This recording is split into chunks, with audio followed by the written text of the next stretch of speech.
এখন যে গানটা আমি গাইব এই গানটা আমার দাদুগুরু পরমশ্রদ্ধেয় ভাবুক কবি, প্রেমিক কবি, সাধক কবি পাগল বিজয় সরকারের লেখা। গানটা শুনতে চেয়েছেন কয়েকজন ভক্ত। এবার একটু ভাই গানে যখন যাব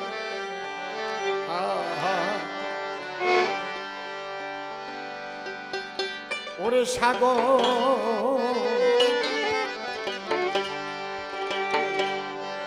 সাগর পরে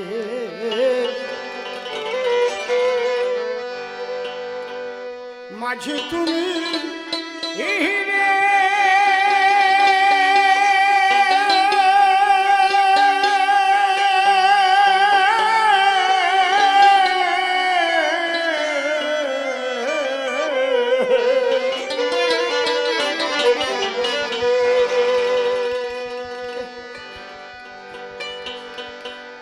হারে মাঝি চলে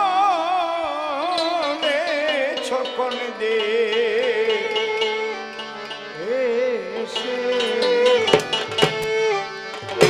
সাগর পারে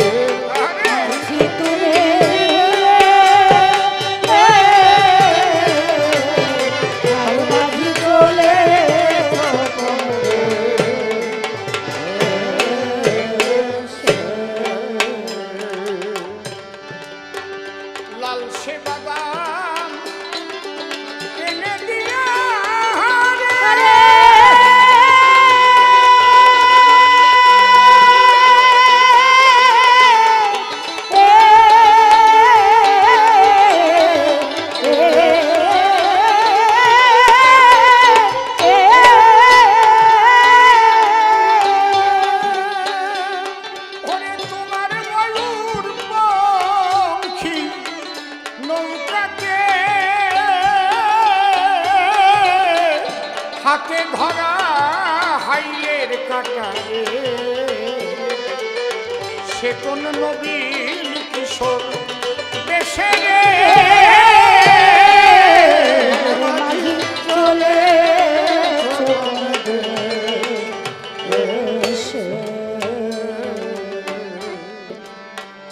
হালিমা চায়ে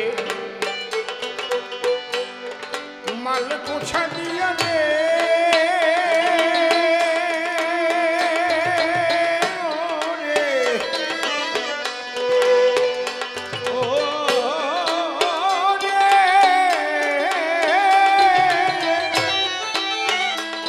মাঝি তোমার চিকুন মাঞ্জা দোলে খোলা হাওয়ায় তোলা দিল রে ও তোমার মাথার বাবরি শুলে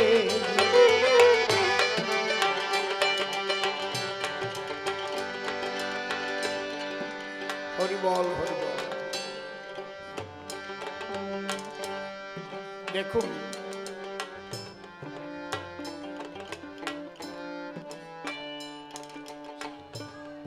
আমরা প্রত্যেকটা জীব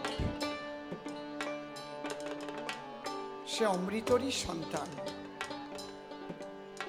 অমৃতেরই কণা আমরা। যেমন আমরা যত নদী দেখি না কেন,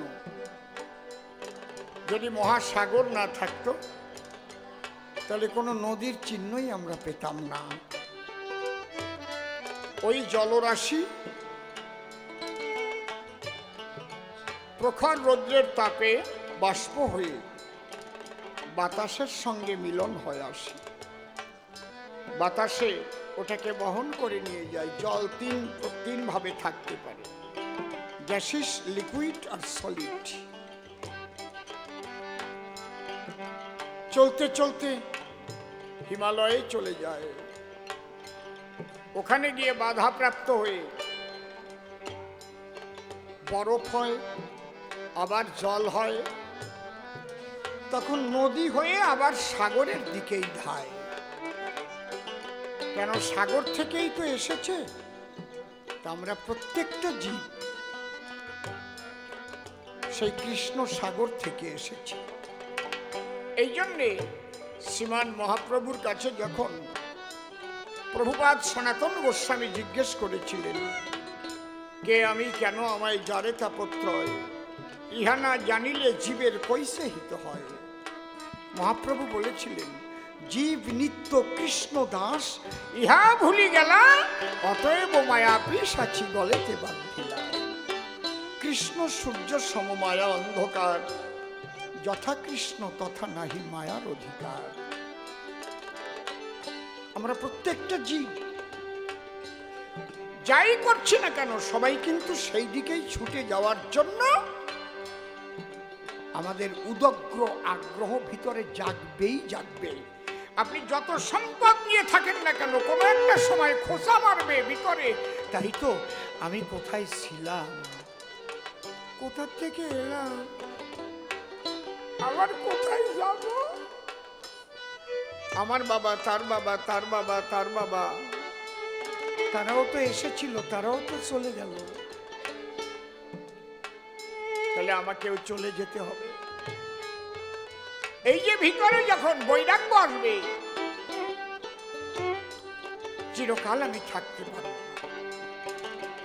পাগল বিজয় সরকার তার গানের মধ্যে কি বলতে চাইছে এক এক করে আসছে। হালিমা চায় হে মাল কোঠা দিয়া রে, ওরে মাঝি তোমার চিকুন মাঞ্জা দোলে, খোলা হাওয়ায় দোলা দিল রে, ও তোমার মাথার বাবরি সুলে। দেখে আমার গেল ঘোমটা খুলে,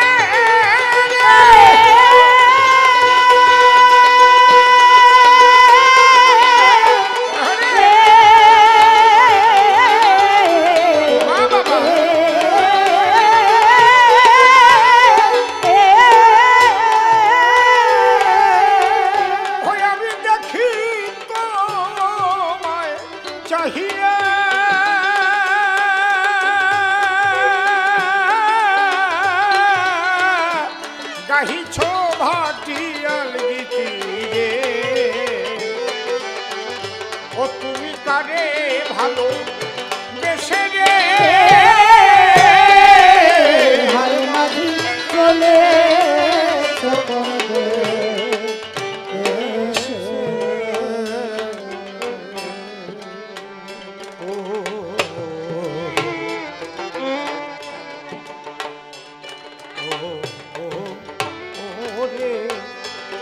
মাঝি রে।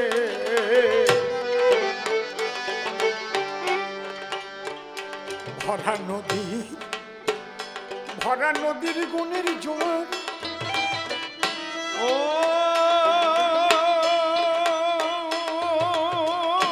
রে, ও রে, ওরে মাঝি ছাড়ে না তোকে, তেমনি আমার বুকের মাঝে রে, ওরে ওঠে দুকুল ভাঙা ঢেউ।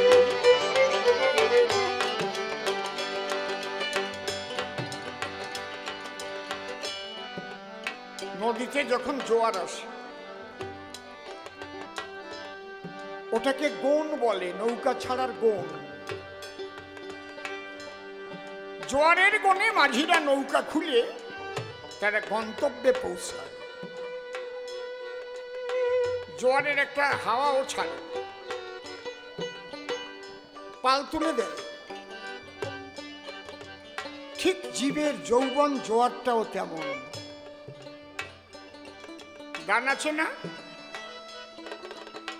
সখী নারীরও যৌবন জোয়ারেরও পানি গেলে না ফিরিবে, আর আমার জীবনও থাকিলে বধূ মিলিবে যৌবন মেলানো ভার। এখন যারা বৃদ্ধ হয়েছেন বা বৃদ্ধা হয়ে গেছেন, এখন বুঝতে পারছেন যে আমার যৌবনটা, সেই সময় যদি আমি কৃষ্ণ ভজন আরম্ভ করতাম তাহলে অনেক পথ এগিয়ে যেতাম, পিছনে পড়ে আছে। সময় চলে গেছে। ভরা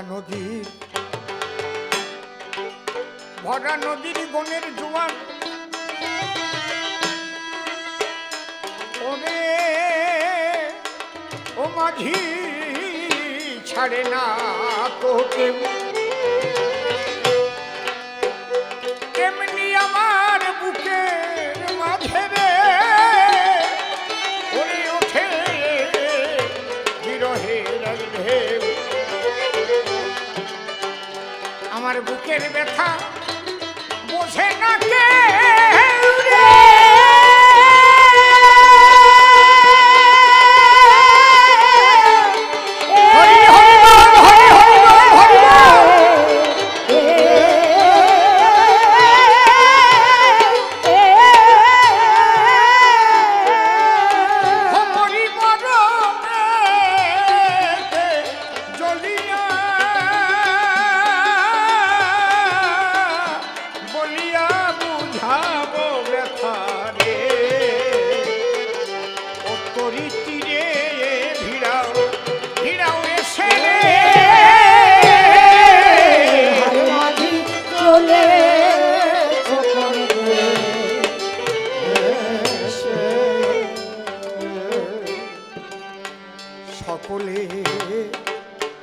সকলে পিপাসা মিটাই রে,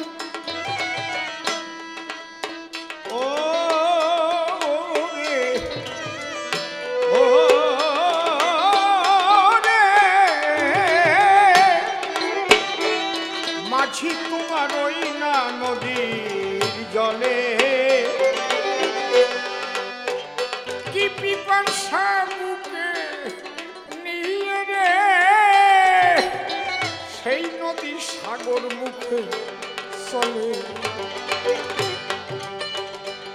মানুষ তুমি এখন সবার পরিপূরক, স্ত্রী পুত্র কন্যা পারিপার্শ্বিক যে যা চাইছে তুমি দিতে পারছ। ভেবে দেখো, তুমি যদি একা চলে যাবে তোমার যেটা দরকার সেটা কি তারা দেবে?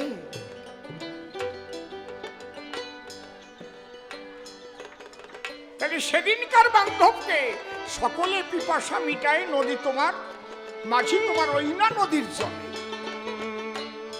সবাই নদীর জলে পিপাসা মিটিয়ে নিল, কিন্তু কি পিপাসা বুকে নিয়ে ওই নদী সাগর দিকে চলে।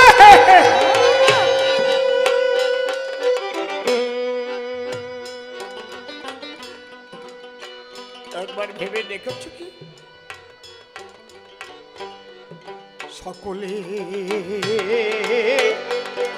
পিপাসা মিটাইলে মাঝি তোমার ওই না নদীর জলে, ওরে কি পিপাসা বুকে নিয়ে রে ওই নদী সাগর মুখে চলে। তার কুলে আঘাত দিয়া বলে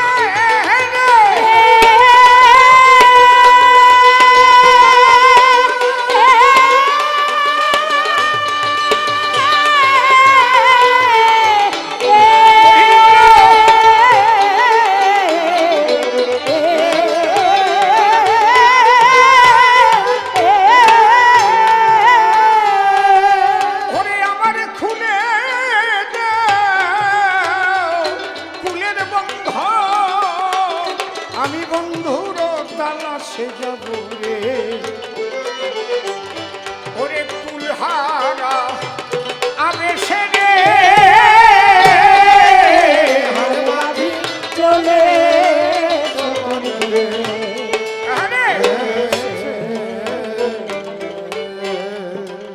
পাগল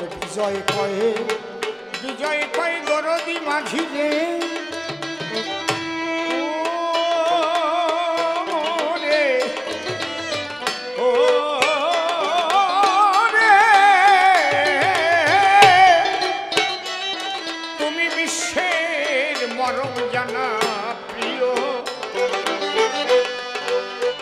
ওরে ইশারায় ডেকে নাও সবাই রে উড়াইয়ে এই রঙিন উত্তরীয় আমায় তোমার নৌকায় তুলে নিল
প্রশ্ন করে গেছে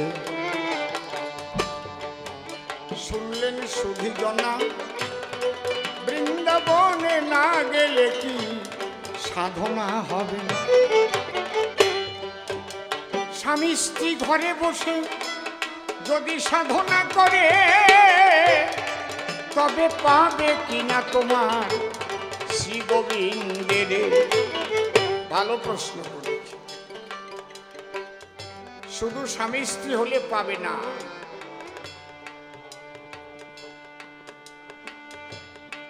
বিয়ে করলে স্ত্রী হয় বিয়ে করলে স্বামী পরিচয় হয় দুইজন যদি কৃষ্ণ উন্মুখী না হয় তাহলে এই সংসারটা হয় বিষময় প্রচুর টাকা থাকতে পারে বিরাট গাড়ি বাড়ি থাকতে পারে কিন্তু ভজন তাদের দ্বারাই হয় না ভজন করতে গেলে দুটো মন এক মন না হলে হয় না বলেন হয় কি এবার বাড়ি গিয়ে ভেবে দেখবেন আপনারা যে কয়জন স্বামী স্ত্রী আছে যারা দুই মন এক মন হয়ে প্রাণ গোবিন্দের সাধনায় গুরু ধরে এগিয়েছে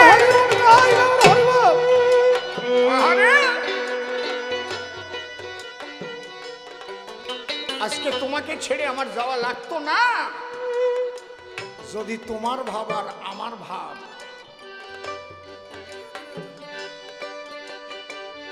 যদি তোমার ভাব আর আমার ভাবের মধ্যে মিলন হতো তুমি আমি তো এক মন না আমি বলছি পাঠাবলি ত্যাগ করো তুমি রাজা রাজসিক মনোবৃত্তি আর আমার মনোবৃত্তি সাত্বিক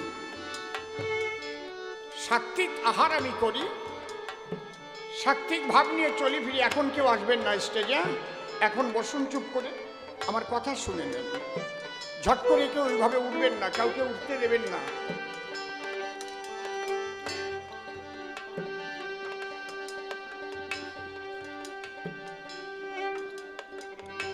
সংসার হলেই যে সংসারে বসে কৃষ্ণ ভজন হবে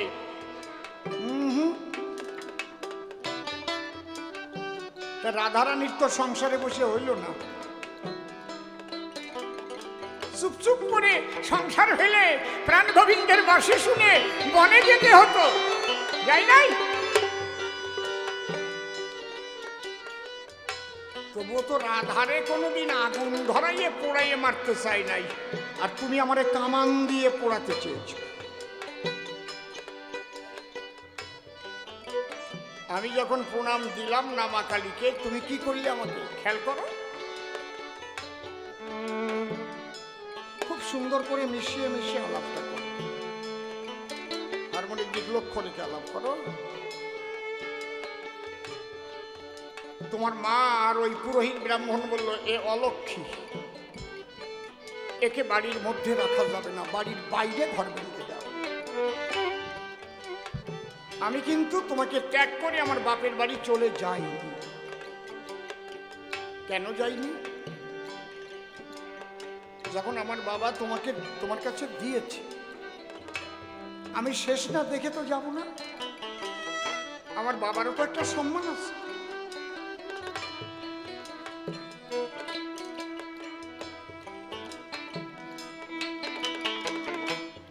তুমি বা রাস্তার পাশে আমাকে ঘর বেঁধে দিলে, আমি সেখানে থাকি। আমার গিরিধারী লালকে নিয়ে চোখের জলে ভেসে ভেসে আমি সঙ্গীতের দ্বারাই তারে ডাকি।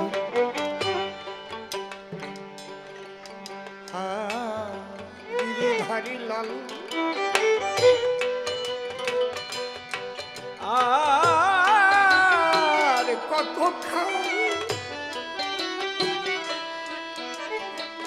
আড়ালে আড়ালে রবে,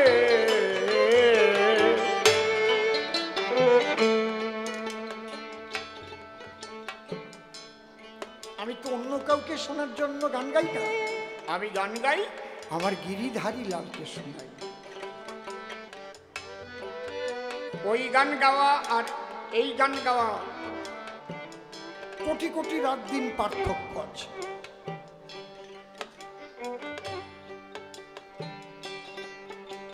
মীরাবাই গান গাইছে কাকে শোনাবার জন্য? শ্রীকৃষ্ণকে ভজন করার জন্য। এসো কানাইয়া, আজা আজা রে কানাইয়া তেরি ইয়াদ আই।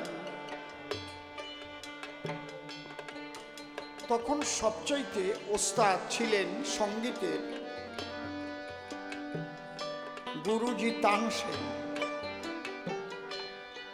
তানসেনের গুরুর নাম ছিল গুরুজি হরিদাস স্বামী, যার গানের দ্বারায় স্বয়ং বঙ্গবিহারী বাকে বিহারী কৃষ্ণ নিজে মূর্তিমন্ত হয়ে তার পাশে বসে গান শুনতে আসতেন, প্রকট হতেন। বুঝতে পারছেন কি বলছি? উনি চোখ বন্ধ করে গান গাইছেন হরিদাস স্বামী নিধুবনের মধ্যে, ওখানে বসে গান গাইছেন, আর কৃষ্ণ গান শুনছে বসে বসে। গান শুনতে শুনতে শুনতে শুনতে হঠাৎ গোবিন্দ ভাব হয়েছে, তো রাধে রাধে বলে ফেলেছে। তখন হরিদাস স্বামী ভাবলো, আমি যে এখানে গান গাচ্ছি, অন্য তো কেউ নাই, কে রাধে রাধে বলল? হঠাৎ যখন চোখ মেলে তাকালো, কৃষ্ণ তখন মূর্তিমন্ত হয়ে গেল। সেই মূর্তিটাই হচ্ছে বাকে বিহারী মূর্তি। বাকে বিহারী লালজি কি জয়। ঝলক দর্শন ওই সেই মূর্তিটা, তারই শিষ্য তানসেন। আর সেই সময়ের সম্রাট ছিলেন আকবর। ছোট আস্তে আস্তে ধীরে ধীরে, কেউ কথা বলো না মা, মা আমি সবার পায়ে ধরেছি, কেউ কথা বলো না। সম্রাট আকবর ভারতবর্ষে যত সম্রাট মুসলমান সম্রাট হয়েছে, সবচাইতে সাম্যবাদী সম্রাট ছিলেন সম্রাট আকবর। সমস্ত ধর্মের একটা মিলনের জায়গা করেছিলেন, যেটার নাম দ্বীন ইলাহি। সব ধর্মের স্বাধীনতা ছিল। আকবরের বাড়িতে তুলসী বাগান ছিল।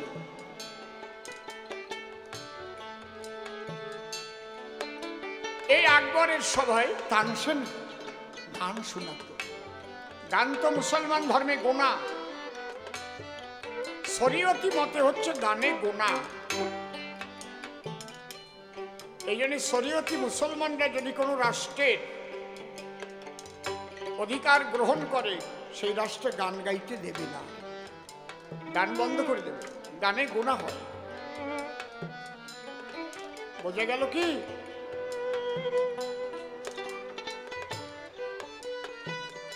আর মারফতি মতে গানের সাধনা, লালন সাইজি মারফতি মতে।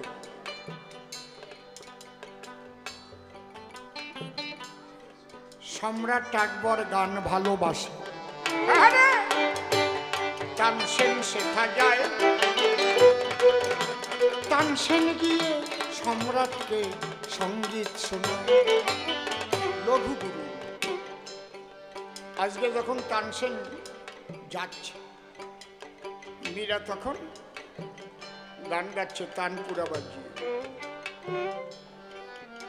তানসেন থমকে দাঁড়িয়ে গেছে।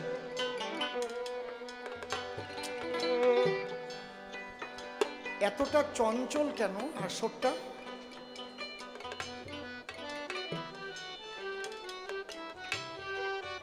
এটা কোনো নাচা কাচার ব্যাপার নাই না, সাত্বিক গান, কবি গান না।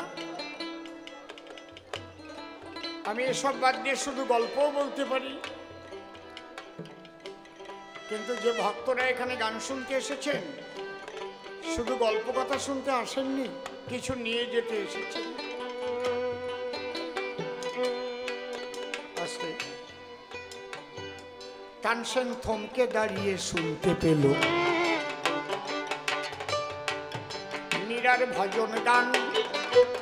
বিগলিত হলো তখন তারি মন ও প্রাণ।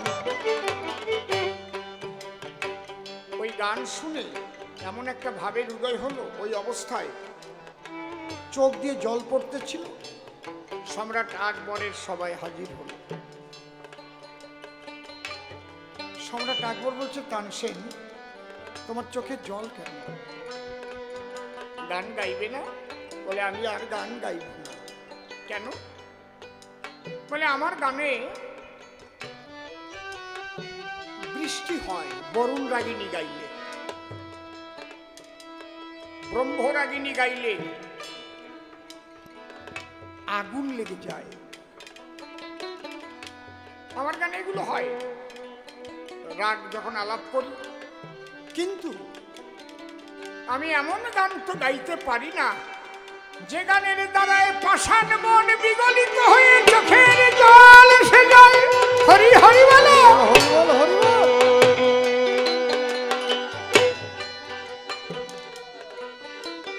সে গান আজকে আমি শুনেছি,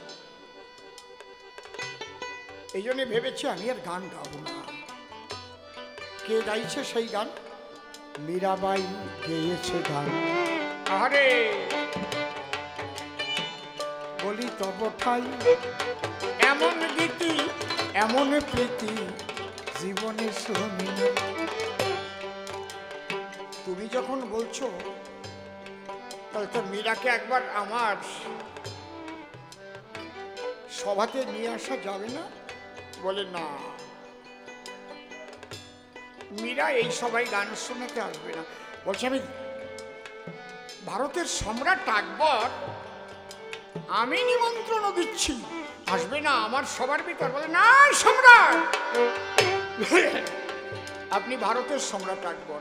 ভারত পৃথিবীর একটা দেশ। পৃথিবীতে এইরকম অনেকগুলো দেশ আছে। কিছু দেশ নিয়ে হয় মহাদেশ বা পৃথিবী সূর্যের একটা গ্রহ, কয়েকটা গ্রহ নক্ষত্র নিয়ে, গ্রহ উপগ্রহ নিয়ে সূর্যের সৌরজগৎ। এইরকম অনন্ত সৌরজগৎ আছে, অনন্ত ব্রহ্মাণ্ড আছে। সেই ব্রহ্মাণ্ডের যিনি সম্রাট তিনি হচ্ছেন শ্রী গোবিন্দ। গিরিধারী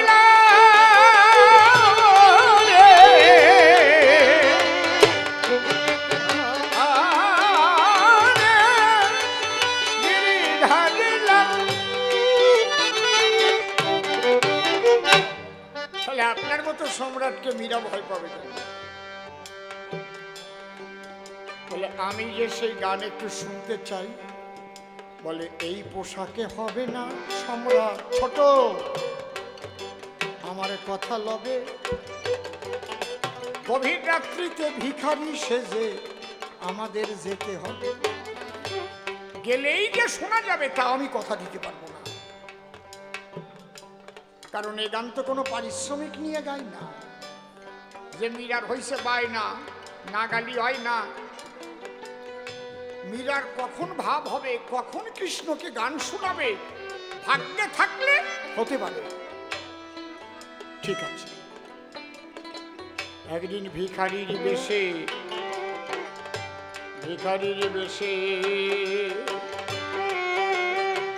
দুইজনে আসে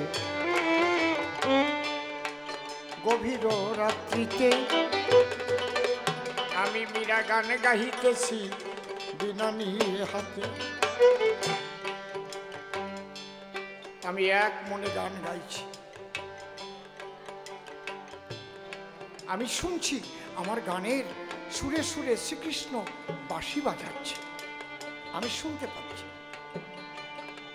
আমি জানি না যে দরজায় ওরা দুইজন এসেছে, ওরা চুপটি করে বসে আমার সে গান শুনছে। শোনো মা, কি সুন্দর ঘটনা। ওই গান শুনতে শুনতে সম্রাট আকবর আত্মহারা হয়ে গেছে, তানসেন আত্মহারা হয়ে গেছে। সম্রাট আকবর এবং তানসেন দুইজন এসে ঠুস হয়ে আমার গিরিধারী লালের চরণে পতিত হয়েছে। একবার প্রেমানন্দে হরি হরি বলো, হরি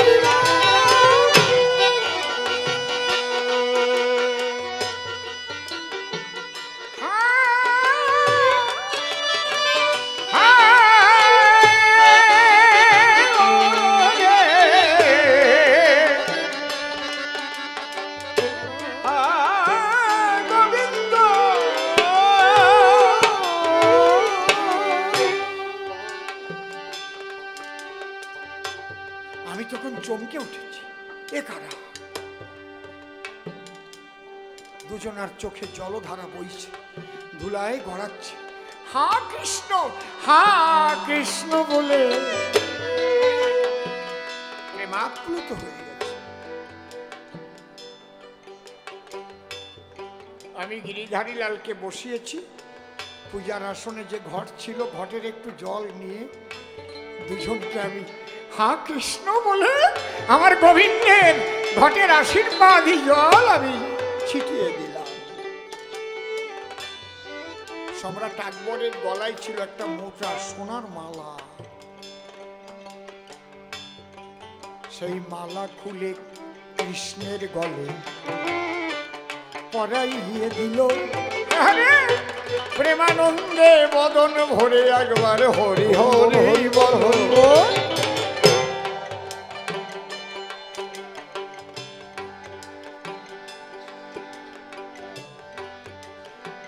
ও গোসাই বসুন।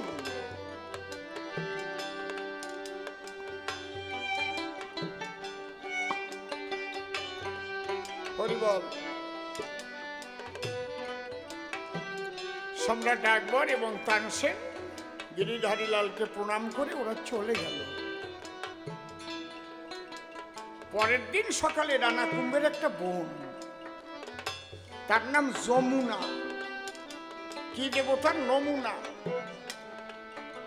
কয়বার বিয়ে হয়েছে আমি তা জানি না, কিন্তু স্বামীর ঘর জীবনেও করতে পারি না, ওই দাদার বাড়ি থাকে।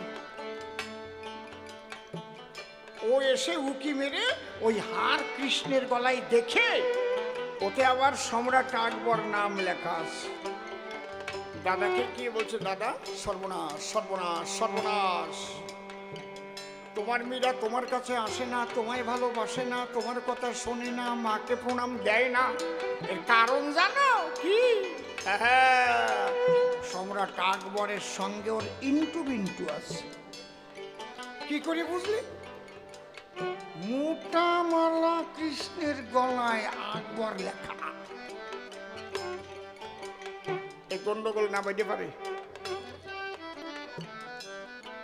রানা কুম্ভ এসে তাই দেখলো, এইবার আমাকে সার্চ করা আরম্ভ করলো। এই মিরে, তোমার কৃষ্ণের গলায় কেন আকবরের হাত? আমি ঘটনা খুলে বললাম, না অপবিত্র হয়ে গেছে, অপবিত্র হয়ে গেছে। ঢোকো এই ঘরের মধ্যে, দরজা বন্ধ করে কামান দিয়ে তোমার কৃষ্ণ শুদ্ধ, তোমাকে শুদ্ধ পোড়ায় ছাই করে দেব। আমি একটা কথাই বললাম, রানা কুম্ভ, কৃষ্ণ পদে যার একবার মরণ হয়ে গেছে সে মরণের ভয় পায় না, এইটুকুই বলি তোমার কাছে। বাবা ওই ঘরে আমাকে আটকাইয়ে দিয়ে তালা মেরে দিল।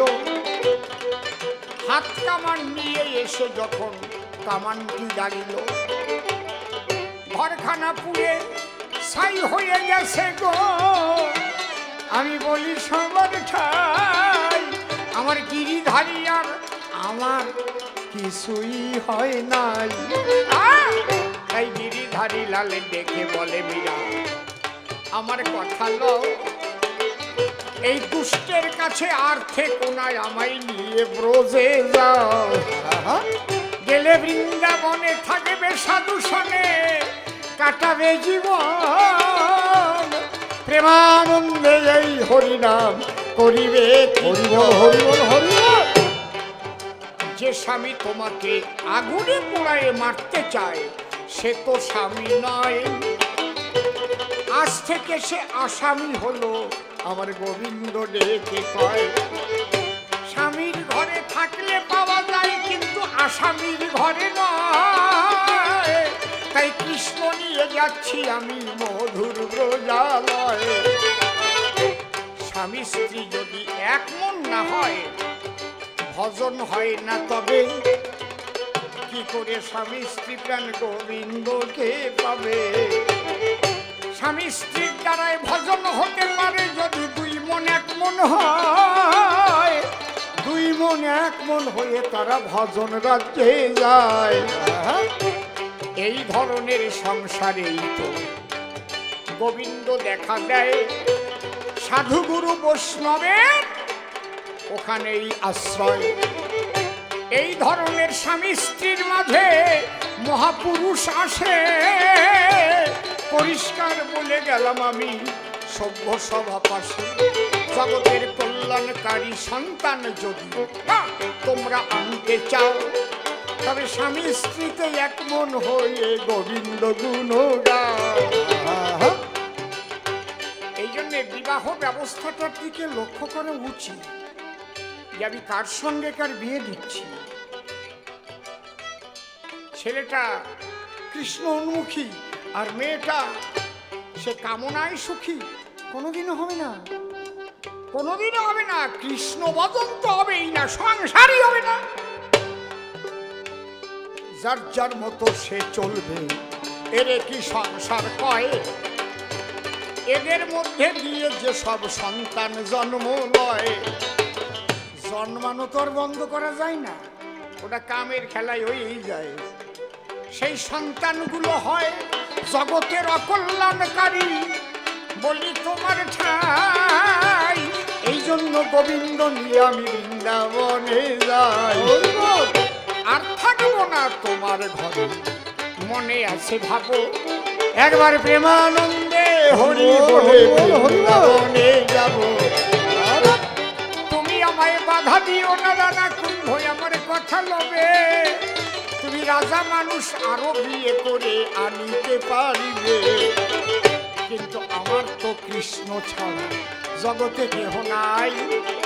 তাই কৃষ্ণ নিয়ে ব্রজে যাচ্ছি আমি মীরাবাই।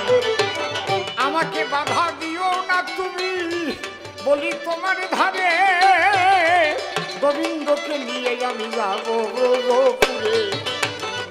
জয় রাধে বলে ব্রজের ধুলি মাখব গায়। ঘরে ব্রজের ধুলি গায়ে মাখিলে শান্তি পাওয়া যায়। ধুলা নয়, ধুলি নয়, গোপী পদরেণু। এই ধুলা মেখেছিল আমার নন্দের বেটা কানু। যেখানে হরি কথা কৃষ্ণ কথা হয় আলাপন, মনে রেখো সেই তো আমার ভক্ত বৃন্দাবন। তাই ব্রজবাসী যারা এসেছেন তারা দেন উলুধ্বনি, ব্রজের ধুলি গায়ে মেখে যায় ভক্ত চূড়ামণি। ভক্তে ভক্তে প্রেমালিঙ্গন ধুলি লহ শিরে, এই তো সেই বৃন্দাবনে এসেছি ভক্ত ভক্ত নারী নরে। আজ মিলেছে মধুর বৃন্দাবন, কি আনন্দ হলো, একবার প্রেমানন্দ ভক্তবৃন্দে হরি হরি বলো হরি বল। প্রথমবারে যে প্রশ্ন করেছিল দান, এক এক করে ধরে ধরে আমি দিলাম সমাধান। একটারও জবাব দিতে বাকি রাখি নাই, দেখি এরপরে কি বলে রাজা এসে আপনাদের ঠাই। এরপরে আবার নানা কুম্ভ দেবে দর্শন, কি বলে আপনারা তাই করিবেন শ্রবণ। যেভাবে সে যাবে আলোচনা করে, আমি কিন্তু আবার এসে দাঁড়াবো আসরে। তার নূতন নূতন প্রশ্ন ধরে মনে আসে ভাবো, আবার এসে সভাটা সেই জবাব দিয়ে যাব। এইবার একটা বিশেষ কথা আছে এ সভায়, নিবেদন জানাই আমি ভক্ত শ্রোতার পায়। আপনারা এসেছেন ভক্ত সুজন, সকলের কাছে আমি জানাই নিবেদন। কমিটি বারে বারে আমায় ডেকে কয়, এই যে এত সুন্দর অনুষ্ঠান হয়, সেই কথা বলি আমি সবার পুরো ভাগে, এর পিছনে অনেক অর্থ ব্যয় লাগে। তাই আমার কাছে তারা রাখলো নিবেদন, তাদের আছে একটু ভিক্ষার প্রয়োজন। এখানে যারা ভক্তবৃন্দ এসেছেন, দয়া করে, এখানে তো জোর জবস্তির কোনো ব্যাপার নাই, আপনার যেটা ভালো লাগবে। তবে এইটুকু আমি বলতে পারি, যার যেমন সামর্থ্য আছে তিনি তেমন দেবেন। এটা কিন্তু এই জায়গায় আপনি দিলে আপনার টাকা ব্যয়ের খাতায় থাকবে না, আয়ের খাতায় শ্রীকৃষ্ণ গিরিধারী লালের ব্যাংকে জমা হবে, এটা আমি বলতে পারি। এবং কঠিন বিপদ আসিলে রক্ষা পেয়ে যায় যদি ভালো জায়গায় এইভাবে দান করা যায়। তাই বারে বারে করি আমি নিবেদন, আপনারা যেটা পারেন করিবেন অর্পণ। আমার মায়েরা বাবারা কমিটি, আপনারা থালা ঝোলা নিয়ে ভিতরে আসুন, যান, কারা যাবেন ঢুকে যান। এই যে সব জায়গা গোসাই আসেই, এই গোসাই আগেই 1000 টাকা দিয়েছেন। সবাই উলুধ্বনি হরিধ্বনি, উলুধ্বনি হরিধ্বনি উলুধ্বনি। গোসাই এসে ভালোবেসে 1000 টাকা দিল। 100 টাকা 200 টাকা নোট কোথায় গেল? সবাই যে যা পারেন করে যাবেন দান। আপনাদের কাছে আমি নিবেদন, সভ্য সভাস্থান আসেন, এইবার আপনার কি মনোবাসনা আছে দিতে, চলে আসেন সভাতে। জয় রাধে। সবাই দেবেন দান, কিন্তু শেষ হয়নি। এরপর রানা কুম্ভ আবার আসবে, তারপরে আমি আবার আসব, তারপরে মুখোমুখি আমাদের লড়াই হয়ে মিলন হবে।